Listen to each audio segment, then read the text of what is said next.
Bienvenidas distinguidas autoridades universitarias, distinguidos docentes y estudiantes. Tengan todas y todos muy buenos días.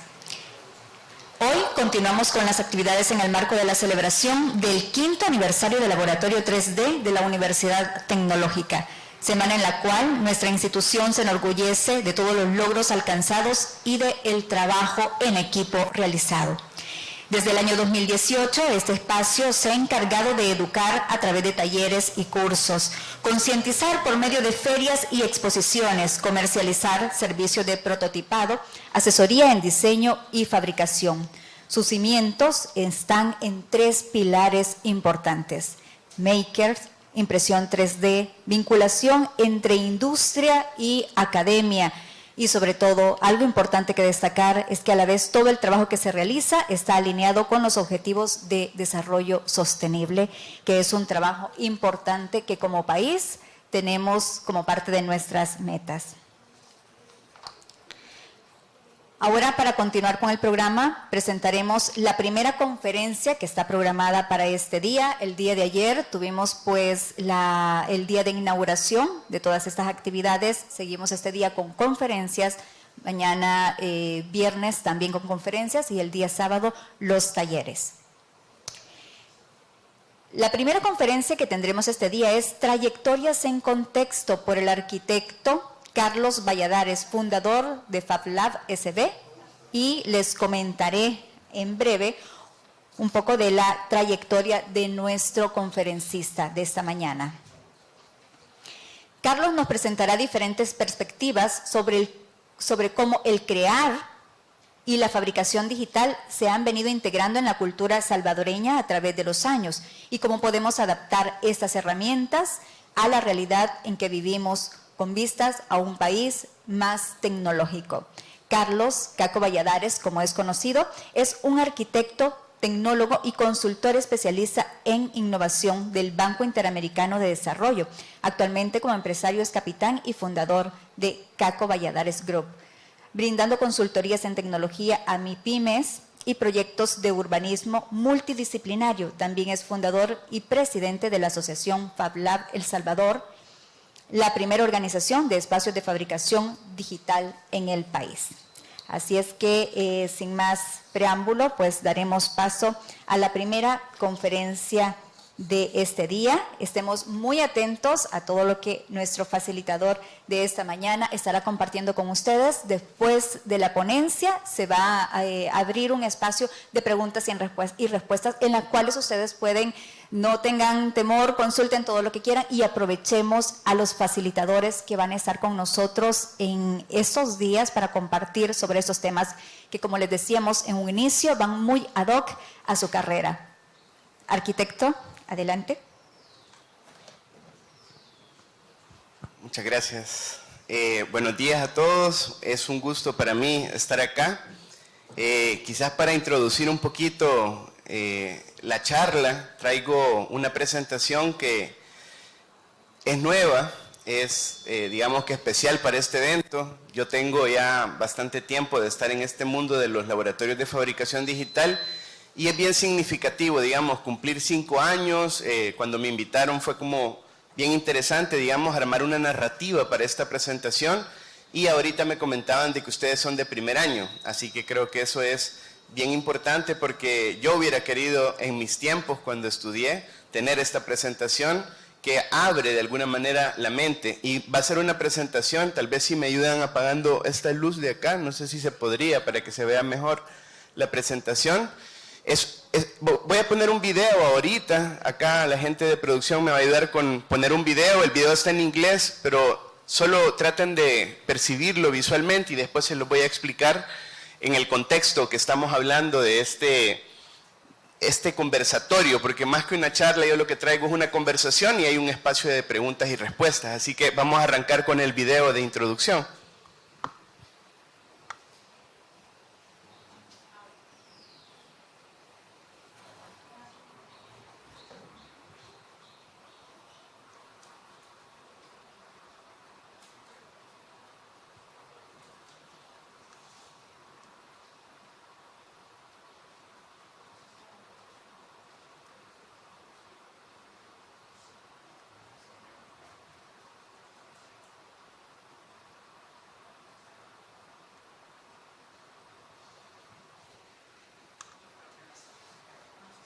Bueno, vamos a regresar a la presentación. Hay unos problemas técnicos aquí con la computadora.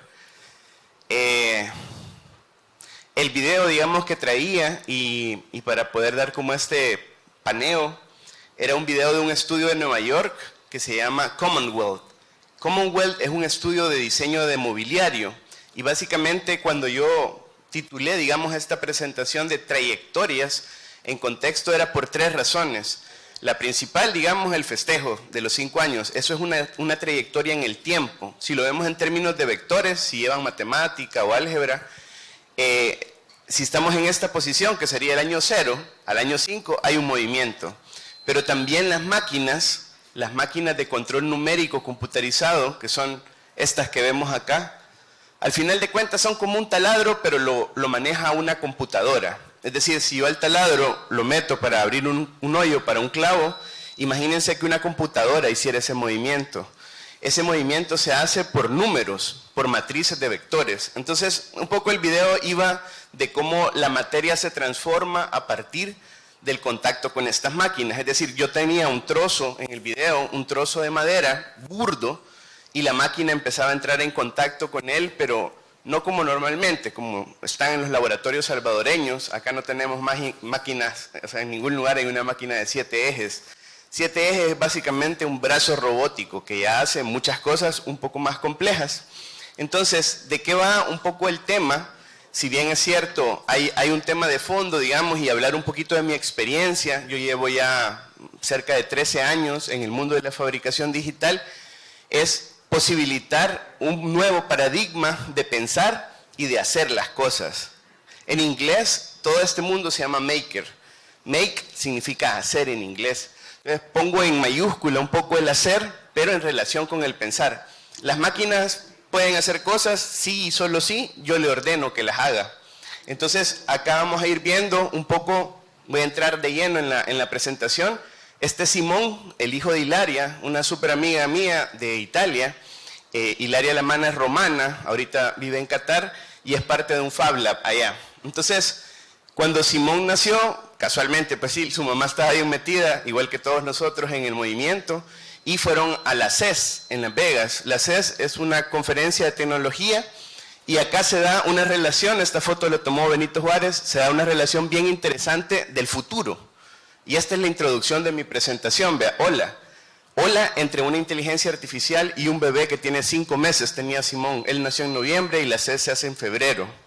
¿Qué es la CES? La CES es el evento más grande que hay de tecnología. Cerca de 3.000 empresas ponen en exhibición todo su desarrollo del año y llega toda la gente a ver. Estamos hablando de cientos de miles de personas diarias que entran a ver esa tecnología y ahí está lo más avanzado de la tecnología, ¿no? En el Consumer Electronic Show.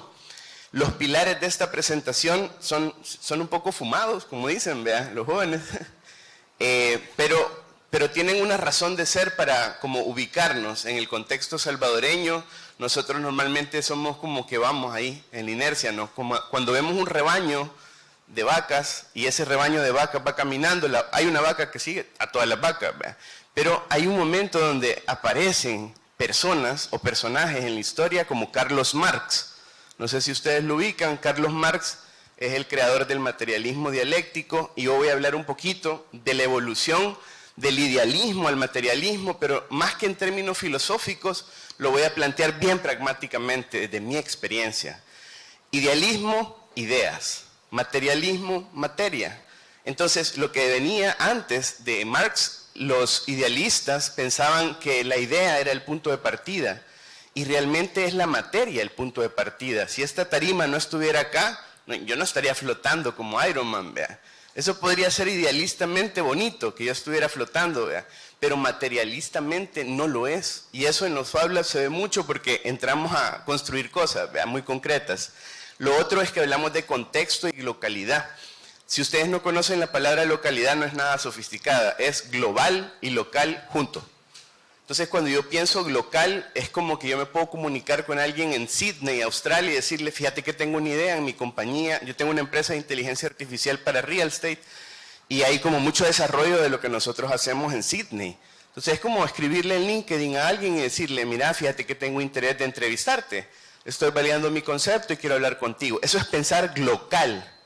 No estoy pensando en hablarle a alguien en México, voy a hablarle a alguien en Noruega, voy a hablarle a alguien en Suecia, voy a hablar donde se están dando los desarrollos tecnológicos. Lo otro es un término que me gusta mucho, que es el de creatividad y sedimentación. Cuando hablamos de sedimentación, yo hablo cosas bien complejas, pero las ejemplifico y las aterrizo de forma muy pragmática. La horchata. Cuando ustedes dejan la horchata un montón, se sedimenta. Entonces, decía un profesor venezolano que conocí en el 2006, decía, el conocimiento se sedimenta. Y yo no entendía eso, ¿verdad? Decía, el conocimiento tarda 10 años en sedimentarse. Yo llevo 15 años, bueno, 17, desde ese momento. Y en el momento que se me encendió el bombillo y me acordé de Rocco Mangieri, fue en el año 15, después que me gradué. Yo tengo ya un montón de graduados. Pero cuando llegué el año 15 me di cuenta que algo había pasado, que la horchata se estaba sedimentando. Entonces, el tema de creatividad exponencial, que es un tema que yo trabajo mucho a nivel de consultoría, es decir, cómo mi creatividad, mi materia prima intelectual, la puedo exponencializar de tal manera de que pueda construir, no un Hugo, porque Hugo se vendió en 150 millones, sino al menos un Uber chiquito, aunque sea, ¿verdad? Que yo lo pueda capitalizar y vender en 10 billones de dólares. 10 billones de dólares, estamos hablando de 10 veces más, 100 veces más, digamos, el tamaño del cual Hugo, que es como la empresa centroamericana que ahorita se acaba de liquidar con Pedidos Ya. Entonces, esa empresa se liquidó en 150 millones de dólares. ¿Con cuánto arrancaron los fundadores? Ricky y Alejandro arrancaron con $115,000 que le pidieron a sus parientes y todo como capital de inversión. Y hay empresas como Corner Shop en Chile que de la creatividad de empezar a ver que había una posibilidad de negocio, empezaron y Walmart los quiso comprar en 700 millones. Y ellos dijeron que sí, pero las leyes mexicanas no permitían que los compraran porque ellos tenían en Chile y en México y Walmart México los iba a comprar en 700 millones. Y dijeron que sí, pero gracias a Dios no pasó y Uber los compró en 3,000 millones de dólares. A eso me refiero con creatividad exponencial. Es como mis ideas puedo capitalizarlas en el orden de los billones de dólares. Y por último, el postcapitalismo y la decolonización. Estamos muy acostumbrados a que nos digan qué hacer. Es decir, ustedes vienen a clase, normalmente pues, se lleva la materia y todo, ¿verdad? Y es como que hay un orden. Yo no voy mucho con eso. Yo he sido catedrático por muchos años, di clase en la Escuela de Negocio, en la ESEN, una materia de fabricación digital que dábamos ingeniería de negocio, pero yo en las escuelas hablaba de Marx, digamos. Entonces era como bien irónico que en una escuela donde se supone que Adam Smith debería de ser como el papá, se habla de capitalismo, porque el capital es el fundamento de cómo funciona el capitalismo. Entonces, de esos 4 pilares que les comenté, voy a hacer una imagen o una ilustración que tenemos muy fresquita ahorita. Cuando hablamos de contexto, el contexto se vuelve contextualizador. Es decir, si yo estoy aquí en la calle Arce, y yo ya sé dónde venden mango, ¿vea? Entonces mi contexto me contextualiza que al terminar la charla vamos por un mango, ¿vea? Sí, con todo. Eso es contexto contextualizador, es decir, mi contexto me modifica. O yo estoy en una colonia y yo ya sé que a las 7 de la noche, ahí en el parque me voy a juntar con Chepe y con, no sé, Yesenia, que llega y platicamos ahí, ¿vea? Ahora, digamos que se está empezando a dar esos espacios de nuevo, ¿vea? Entonces, nuestro contexto, aquí a un par de cuadras, esta es una foto del Faro, de una selección de 35 fotos, y Mauro Arias fotografió esta calle en el centro. Esto fue hace mucho tiempo, quizás tiene 15 años esta foto, pero muchas calles del centro lucían de esta forma. Muchas lucen de esta forma. Si ustedes se van a meter aquí a un par de cuadras, van a encontrar todavía algunas calles cerradas. Y esto ha sido durante mucho tiempo nuestro contexto en el centro.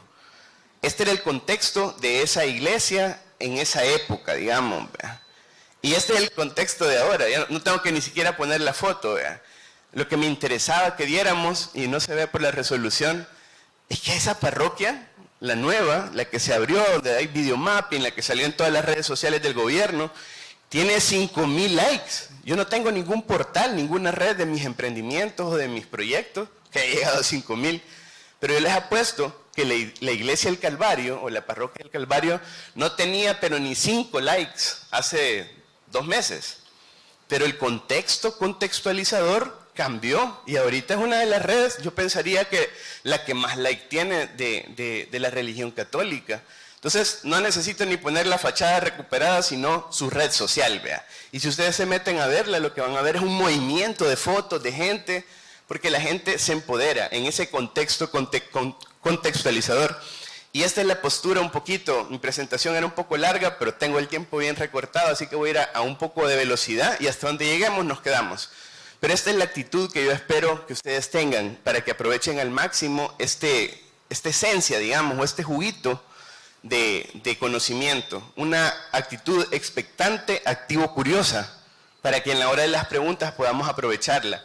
Y voy a hablarle de 3 lecciones muy particulares en mi experiencia personal.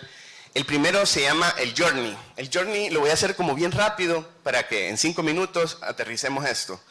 Journey significa itinerario en inglés, entonces es como mi ruta, como mi viaje, digamos.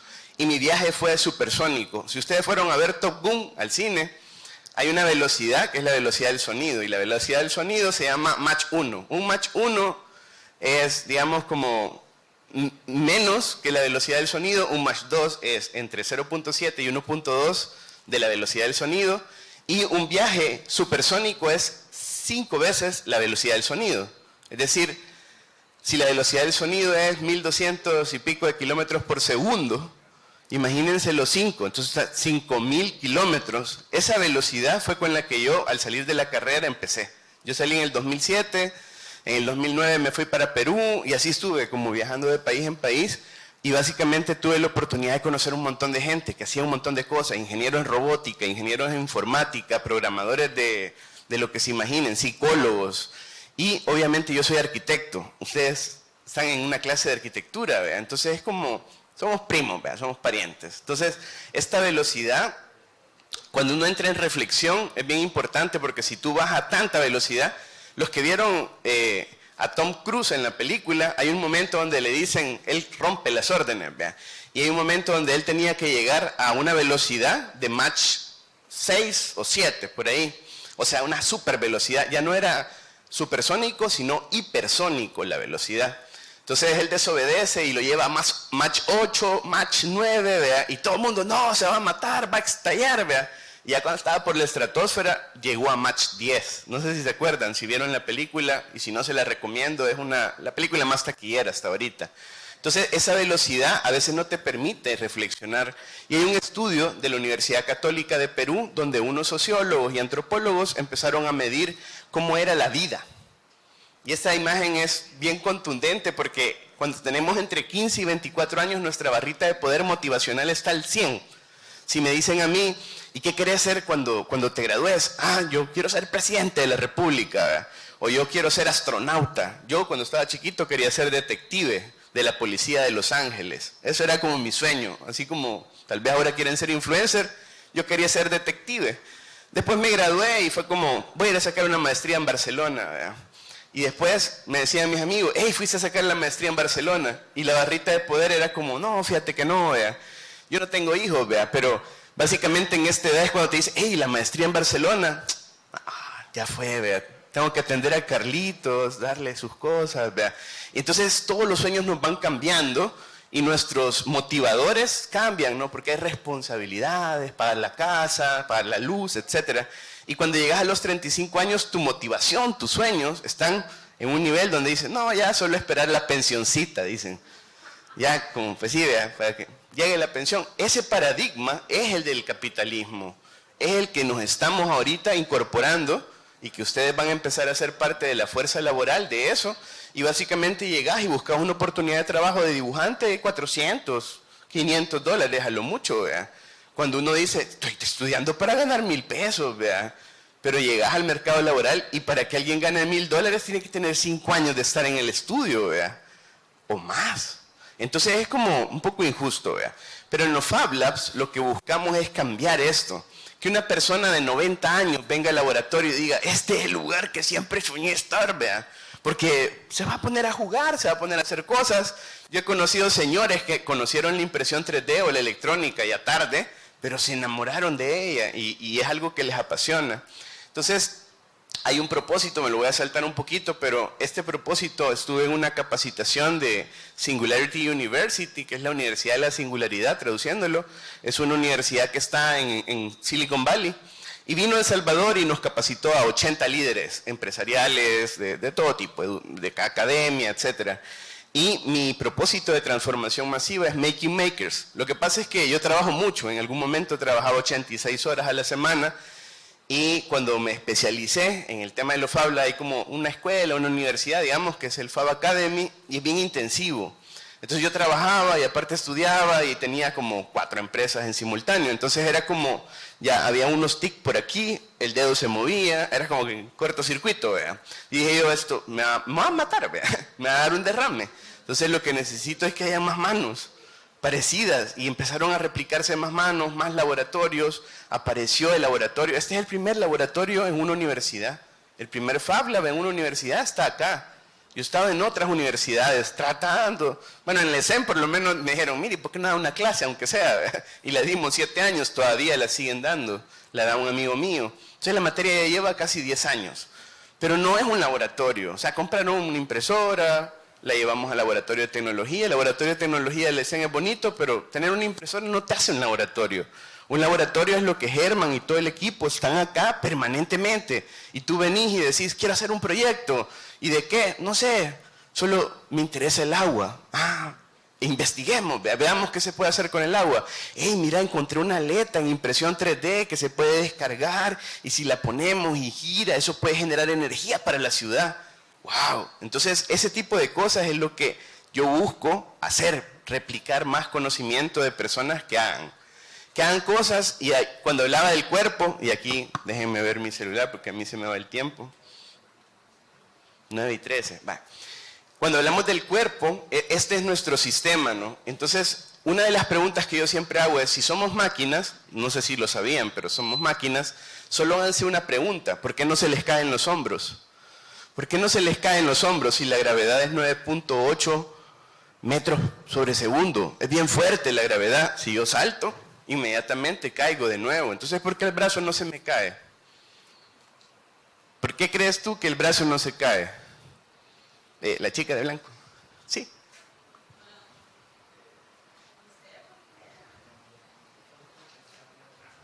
No sabe. ¿Tú? Está conectado. ¿Y de qué forma? Así, los huesos, los nervios, buenísimo. Es como que yo tuviera tirro aquí, vea, y me pusiera un montón de cosas aquí para que no se me caiga, vea. Hay un sistema, un enjambre, digamos, biológico y evolutivo. Y la tecnología también ha evolucionado de esa manera. Cuando James Watson hizo este descubrimiento, que fue la máquina de vapor, que causó la revolución industrial en 1780, por ahí, muy cercano de la Revolución Francesa, cuando mataron a todos los reyes con la guillotina, se daba este descubrimiento. Y era que lo que hacían los bueyes, cuando daban vuelta, ¿verdad?, los bueyes en un trío, digamos que era donde se molía, por ejemplo, el café o la caña, ¿verdad?, eran 2 bueyes dando vueltas, y esa era una máquina, pero era bien análoga, ¿verdad? Si el buey se cansaba, pues ya no podía usar la máquina, ¿verdad?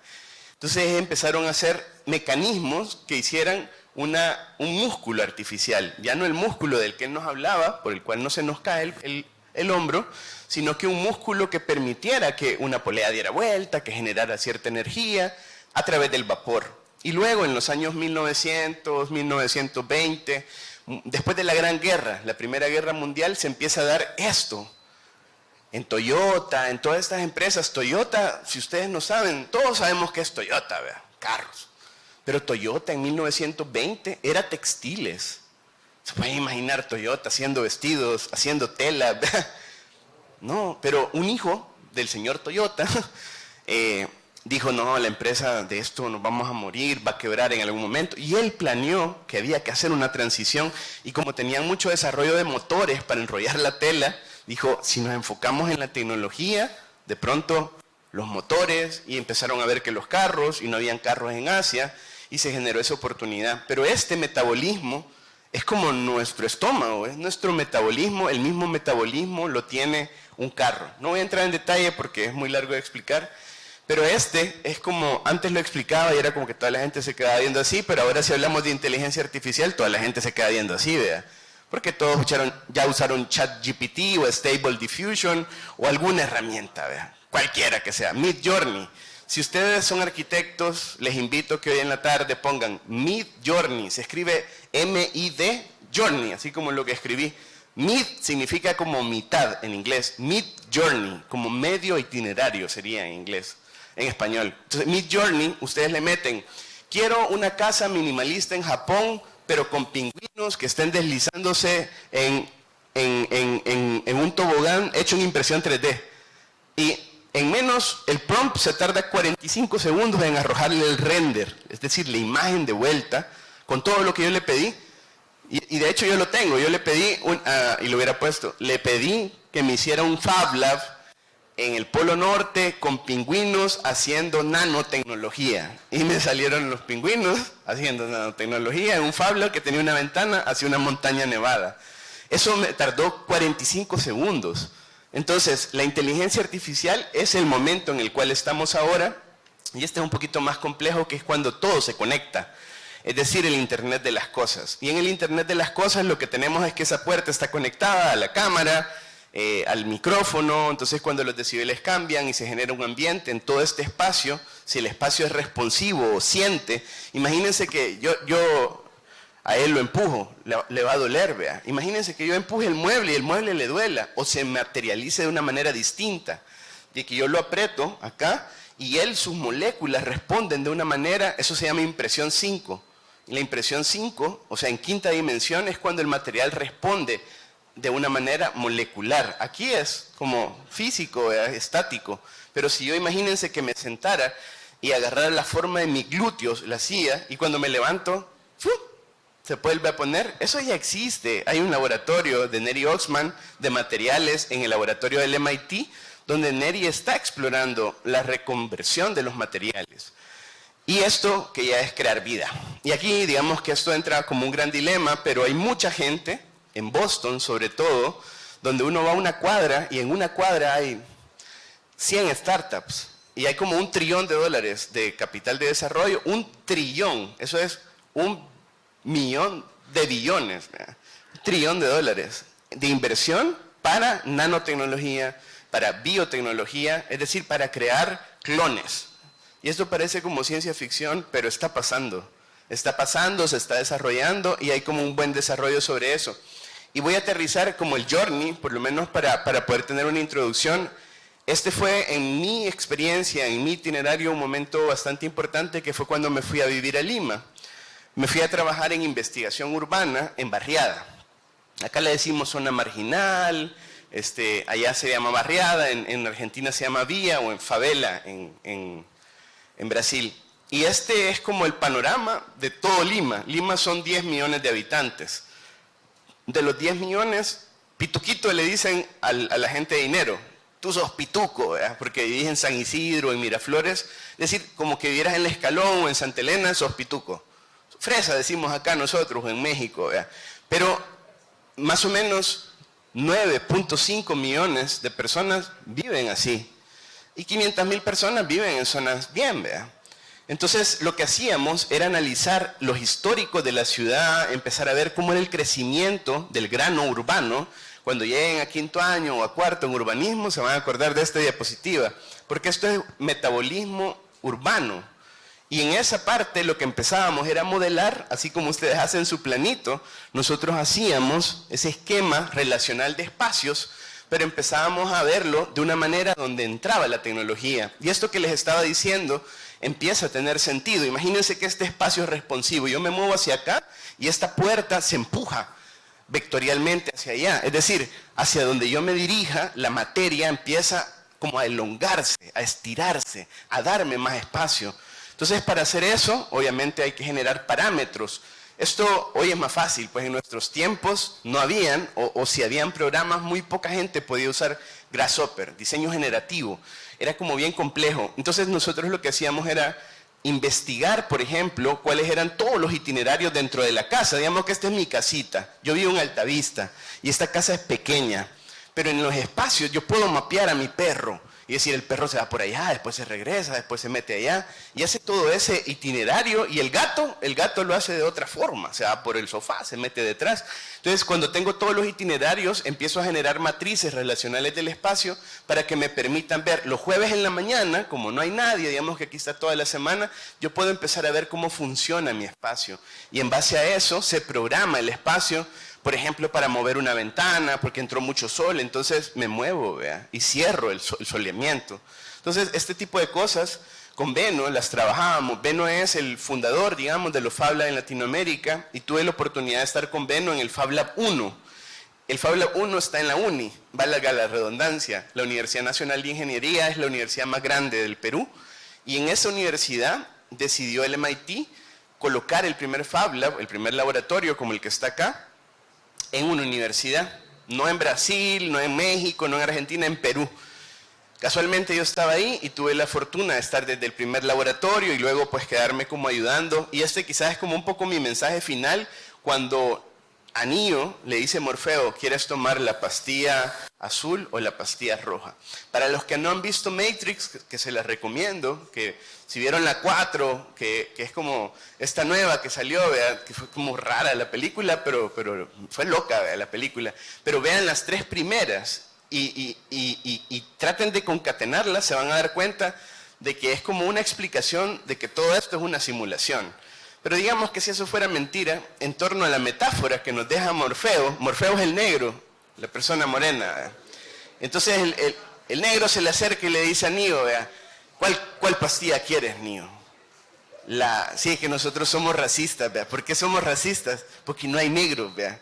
Uno ve una persona morena en el súper, yo he hecho este análisis incluso con antropólogos, y es que nosotros tenemos 0.0000001% de personas afroamericanas en nuestra cultura. Entonces cuando vos ves, y esto no me dejen mentir, llévenselo en su mente cuando se vayan al receso, pero cuando uno ve una persona de color en el súper, uno quisiera como, no sé, hablarle y decirle, mire, puedo tocarlo. ¿Sí o no? Ya vieron, ¿verdad? No soy el único malo. Entonces, esta parte, cuando le dice a Neo, la pastilla roja, a diferencia del azul, la pastilla azul es seguí tu vida, seguí como seguís. Ve esta charla y seguí tu vida. Nunca vengas al Fab Lab. No es necesario. Y la pastilla roja, pues sí, porque tu vida va a seguir igual que como es. Y la pastilla roja es la que yo tomé. Cuando llegué, conocí un Fab Lab, yo era un arquitecto. Y ahora soy casi que me obligo a ser arquitecto. Porque me gusta. Y volví a la arquitectura porque me hacía falta. Yo decía, puchica, esto es como un juego, como el fútbol, que si no lo juega uno se oxida, ¿verdad? Y decía, yo ando descanchado, yo diseño ciudades, eso es lo que más me apasiona. O pedazos de ciudad, ¿verdad? Cuadrantes de ciudad. Y era como que me hacía falta mucho eso, ¿verdad? Entonces, cuando uno toma esta pastilla, es como que se vuelve un poco súper arquitecto, ¿verdad? Porque ya no solo sabes de arquitectura o de ciudad, o de representación gráfica como esta clase, sino que sabes de robótica, de cibernética, sabes de comportamientos, de behavioral economics y cómo eso funciona en la macroeconomía, que es lo que me toca hacer a mí en el BID, analizar país, cómo la innovación nos puede agregar mayor valor en la canasta de producción del PIB. Y me quedo por acá para abrir espacio a algunas preguntas. Hubiera querido como terminarla toda, pero sé que hay como un tiempo y vamos a dejarlo hasta acá y voy a abrir un círculo de preguntas hasta lo que he hablado ahorita. Muchas gracias.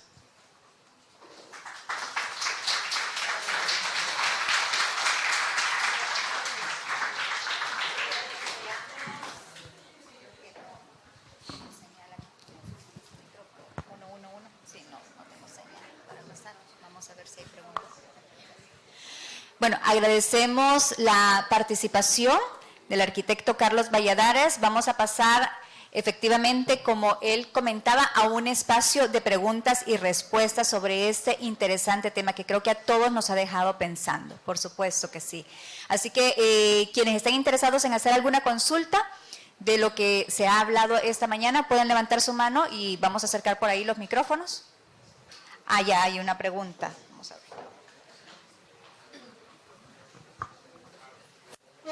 Veamos, ¿dónde está la compañera aquí? Buenos días. Mi pregunta es... Sí. Uno. Buenos días a todos. Mi pregunta es, usted hablaba sobre la motivación y me llamaba bastante la atención que según la imagen la motivación iba bajando. Entonces, mi pregunta es, ¿se puede lograr mantener la motivación o siempre va a ir bajando? Esa es una buenísima pregunta. Creo que este micro no tiene mucho sonido. ¿Sí se escucha? A ver, chévere. En esencia es una decisión personal, pero el contextualizador también ayuda. Es decir, si vos te juntás con personas que son muy negativas y que te dicen, no, vos no vas a poder hacer eso. Como que tú le digas a alguien, fíjate que quiero ir a hacer una maestría a Harvard. Pueda que la gente se ría y te diga, no, no vas a poder, Harvard es muy caro. Un máster en Harvard vale $75,000. Probablemente no tengamos esa cantidad, pero te pueden becar. Y si sos buen estudiante, es muy fácil conseguir buenas becas para donde querrás en el mundo. Entonces, depende de tu círculo. También como la energía, ¿verdad?, se va a dar. Si son personas que son pesimistas, las que están a tu alrededor, muy probable tu mindset, tu sistema de pensamiento sea así.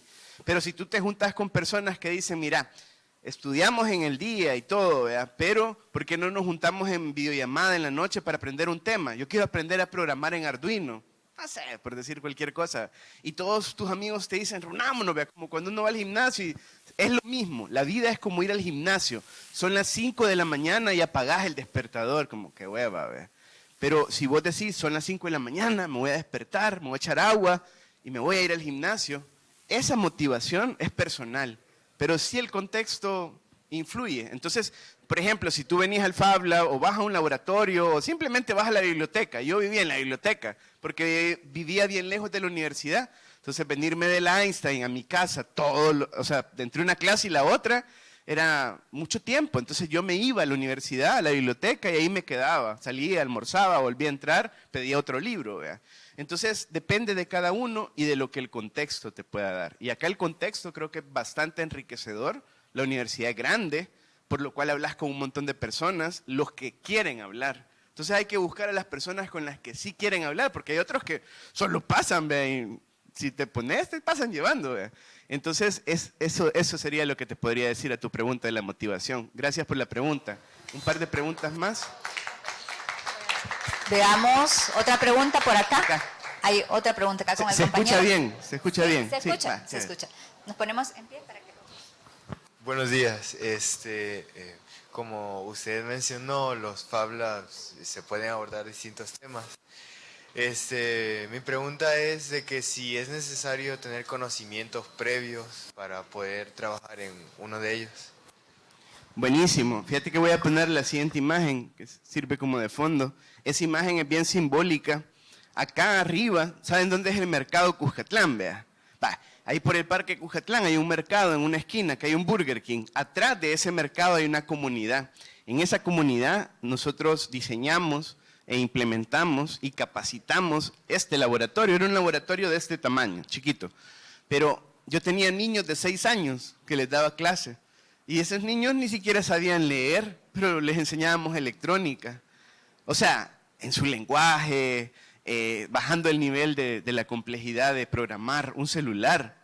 Era como que se lo dábamos preprogramado. Entonces, sí puede aprender una persona que no sabe nada. Yo he dado talleres con personas de tercera edad, pero que les interesa el tema. Entonces, todo depende mucho del interés. Y el ser humano, como les ponía yo al niño expectante, curioso, creativo, ¿verdad? Esa actitud es la que te motiva.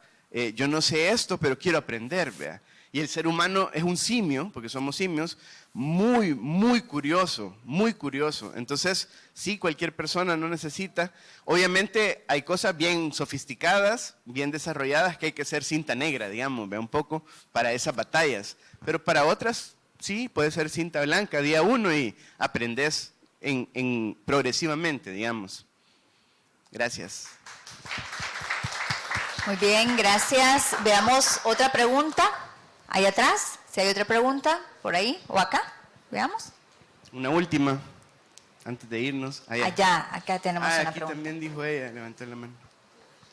¿Por acá levantaron la mano? Acá y después allá. Ok, La ¿dónde chica de estamos? blanco. Acá. Ponemos en pie. Ya le pasamos el micrófono. Hola, buenos días. Bueno, mi pregunta es, ¿cuál es la relación de la sostenibilidad con los Fab Labs? Porque realmente creo de que también tenemos que tener en cuenta, por ejemplo, los objetivos de desarrollo sostenible y así, pues, del lado de la innovación, ¿no? Entonces, sí me interesaría saber. Buenísimo, súper. Justo es esta lámina. Mira, nosotros estuvimos en un proyecto que la ONU lo seleccionó. Sabes que hay 17 objetivos de desarrollo sostenible.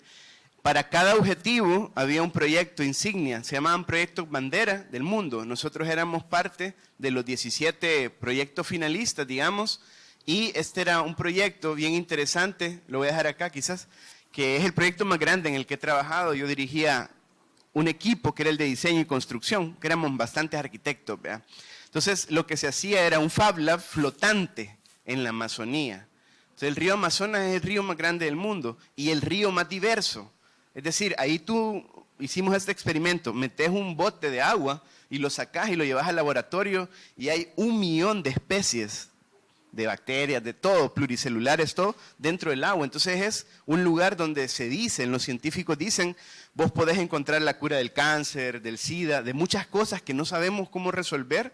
En la Amazonía peruana existe una solución, pero no se ha investigado.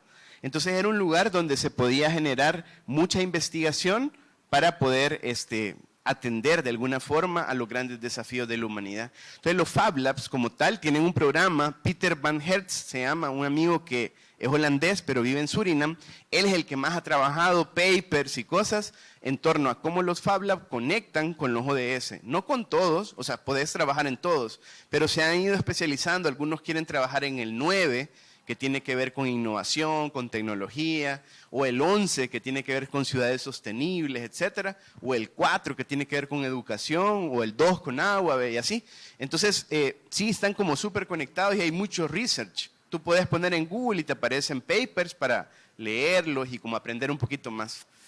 Muchas gracias, buenísima la pregunta. Allá y terminamos, quizás. Sí, acá tenemos ya una última pregunta.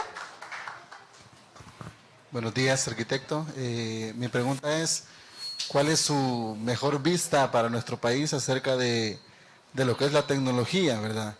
Y cómo se relaciona todo lo que estamos viendo en este momento de la impresión 3D y todo lo que hablaban del laboratorio con la arquitectura y los próximos avances científicos. Fíjate que yo creo que el país, más allá de la política, no quiero entrar en controversia y todo, pero quizás los indicadores lo van a decir en un par de años, ¿vea? Ya a nivel de históricos, de indicadores, al tener más seguridad, ya no estás pensando en si me van a matar o no a la salida de la universidad, ¿vea? Sino que estás pensando en, bueno, voy a llegar a la casa, tengo que leer, ¿vea? Tus preocupaciones cambian. Entonces creo que si el contexto de seguridad se mantuviera, digamos, como una alfombra roja extendida para los salvadoreños, eso permitiría que la ciencia y la tecnología tengan un terreno fértil. Eso por un lado, la seguridad. Por otro lado, los incentivos, creo que el gobierno ha ido entendiendo, este gobierno es bien ágil en hacer cosas, ¿verdad? Eso sí, digamos que es una cualidad, el agilismo está como impregnado para ciertos proyectos, para otros no, pero para algunos sí, y acaban de aprobar una ley que es un incentivo donde no vas a pagar renta ni ningún impuesto si sos una empresa de innovación. Si sos una empresa de tecnología no vas a pagar renta, vas a ser exento. Todas las empresas que sean de innovación, de industrias 4.0 van a ser exentas. El gobierno está aportando eso a empresas salvadoreñas o no salvadoreñas, pero que se radiquen acá, para que paguen impuestos, ¿vea? Entonces puede venir un australiano y decir, allá pues vamos a ser exentos, pero sí tenemos que pagar otros impuestos que se necesitan, ¿vea? Pero hay un incentivo, o sea, mucha gente, sobre todo los crypto bros, que son la gente Bitcoin, está viendo como vámonos a El Salvador, ¿vea? Porque eso hicieron en Chile, incentivos, y Chile empezó a generar toda una sociedad del conocimiento, una economía basada en el conocimiento, y ese capital es intelectual. Entonces sí hay como, mi mirada, respondiendo a tu pregunta, es de frente a que este es el mejor momento para hacer ciencia, innovación y tecnología en El Salvador. En otras épocas era más duro, no habían fondos, bueno, no hay ahorita, pero hay posibilidades de conseguirlos.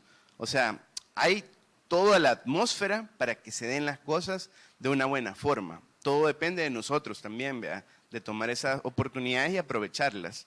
Así que creo que hay un buen panorama, eso te diría. Bueno, muchas gracias a todos.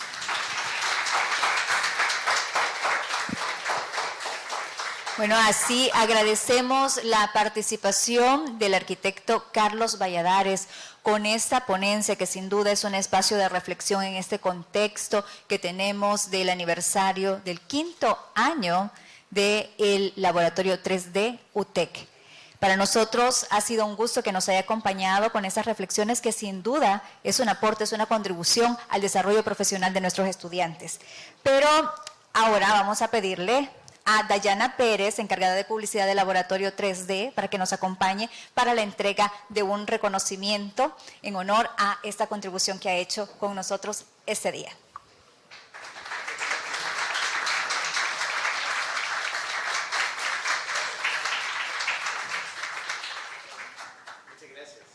Bueno, gracias a usted por ser parte de todas estas actividades en el contexto de celebración de nuestro aniversario. Ahora les vamos a pedir a todos que nos acompañen a un recorrido por las instalaciones del Laboratorio 3D. Van a pasar por este lado y van a poder ser espectadores directamente de todo el trabajo que se está haciendo. Entonces, pasamos este recorrido al llegar a la instalación, que nos acompañan por este sector. Ahí les darán una breve explicación y les mostrarán todo el trabajo realizado. Así que gracias por acompañarnos. Universidad Tecnológica de El Salvador. Construyamos tu mejor versión.